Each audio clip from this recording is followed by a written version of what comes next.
চতুর্থ বিষয়, ভালো বন্ধু বা সাথী দিন। এটি অত্যন্ত গুরুত্বপূর্ণ বিষয়। আজকে আমাদের সন্তানদেরকে আমরা হাতছাড়া করে ফেলছি। কখন? যতদিন ছোট অবস্থায় সে আমাদের কাছে থাকে, আমাদের সাথেই থাকে, আমাদের লাইনেই থাকে। কিন্তু যখন তাকে আমরা বিভিন্ন শিক্ষা প্রতিষ্ঠানে দেই এবং বিভিন্ন বন্ধুদের সাথে সে উঠা বসা শুরু করে, তখন পর্যায়ক্রমে তার আচার আচরণ পরিবর্তন হয়ে যায়।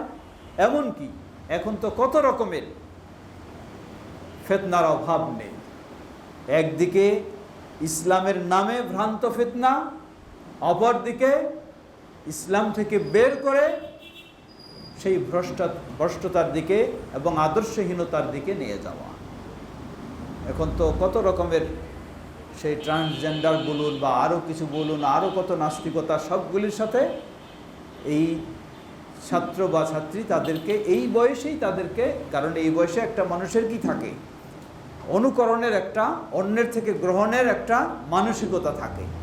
তাই তাকে আপনি যতই দিতে চান এটা কম নিবে, কিন্তু নিবে খালি বন্ধুদের সাথে কি দেখবে সেটাকে সে নিতে চায়। এই জন্য আল্লাহ রসুল সাল্লাল্লাহু আলাইহি ওয়াসাল্লাম বন্ধু নির্বাচনের ক্ষেত্রে খুব কঠিনভাবে গুরুত্ব দিয়েছেন। এটি সকলের জন্য।